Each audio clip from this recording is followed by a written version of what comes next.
Forget everything you think you know about the Middle Ages, the candles, the prayers, the silence. Now picture this.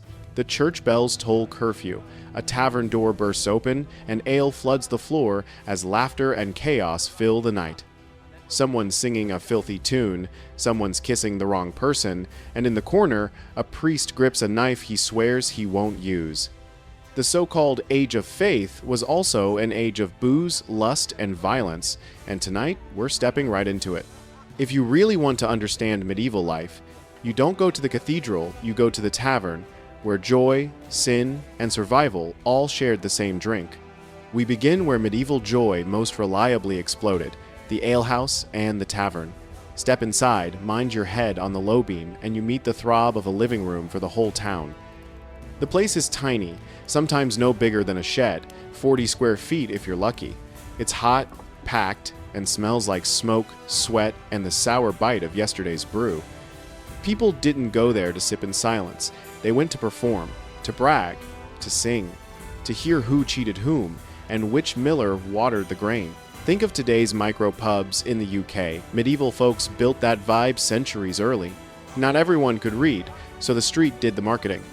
You're walking home at dusk when you see it. A bushel of wheat hoisted on a pole. A promise, fresh ales in. The alehouse is the cheap seat. Ale, cider, maybe mead, bread, and cheese. It's dark, the jokes are vulgar, and the crowd is mostly men. Women were rarer, except the landlady, barmaids, and working girls. Next door, the tavern air shifts. The linen is clean, cups are wood-edged with silver, and you can get wine. This is where clerks, merchants, and officials strike deals. If you asked, a reputable tavern would roll a cask over to your table. Reputation mattered. Now, it's almost curfew. Once those bells rang, anyone drunk and dangerous on the street became the landlord's problem. The party never ended at the threshold. It just got wilder. You want details? Fine. Let's go to Cyprus, to the bright, corrupt jewel of Famagusta, a carnival of pleasure and vice. Every traveler with coin was welcome. It's 1428. An Italian priest named Antonio Mansal sits with friends at a tavern. They drink too much sweet Greek wine. Then a knife flashes. A movement goes wrong. A local man named Bissara takes a blade in the chest. He doesn't get up. The priest swears it was entirely accidental. Because he was clergy, Mansal escaped, ran to Rome, confessed, and received absolution. A life ends in a pool of wine and blood. Another continues, wiped clean on paper. Different tavern, same city. The landlord, Antonio Coggio, gets into a brawl. A jug swings. It smashes into the skull of a bystander, a Crimean named Azar Dafer.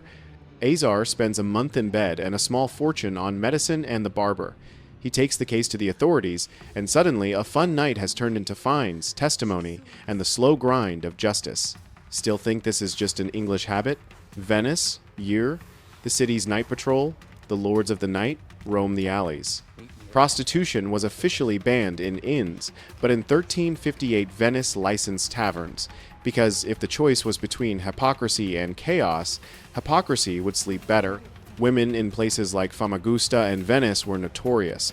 The clergy's sayings show the hypocrisy of medieval sexual morality. By 1577, England had some 24,000 taverns, a staggering scale. Sometimes, the tavern owner wanted to make the customer really happy. A story from Worcestershire tells of a lodger, Elizabeth Hudges, who slept with the innkeeper while his wife pulled her apron out the window. Call it hospitality with benefits. Now stop and catch your breath, because the second half of the night has arrived. The drunkenness that begins before dawn. All that passionate kissing has come at a cost. Medieval writers described the symptoms: burning, swelling, sores, lesions.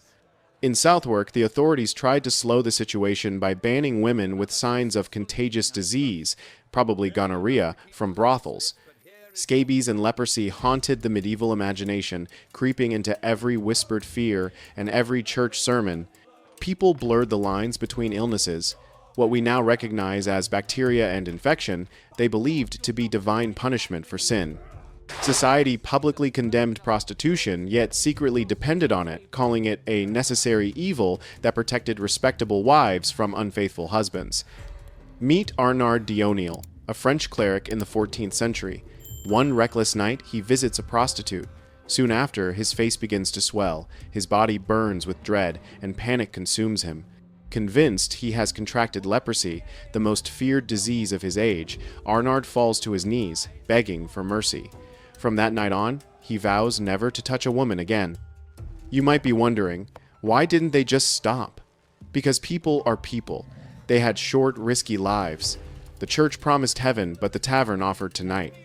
And tonight was loud, warm, and full of people who knew your name. The alehouse was the unofficial town hall. The tavern was the city's rumor mill. The authorities managed flows of bodies and money that powered the city's heart. So, what did a medieval night out really look like? It looked like ours, only louder and riskier. It looked like humans being human in cramped rooms with cheap lighting and cheaper arguments. It looked like friendship and flirting, insults and songs, full bellies and empty purses, a priest with a knife he didn't mean to use, and a line outside the barber's the next day. It looked like a drinker's paradise that always sent you home with a price to pay. If you're still here, I have a question. Which part surprised you most?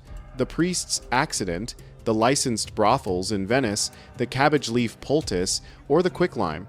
Drop it in the comments. And if you want more nights like this, more history that breathes, sweats, and occasionally bleeds, hit subscribe and ring the bell. We've got new stories every day. You're watching Flow of History. Now finish your drink before the bells start.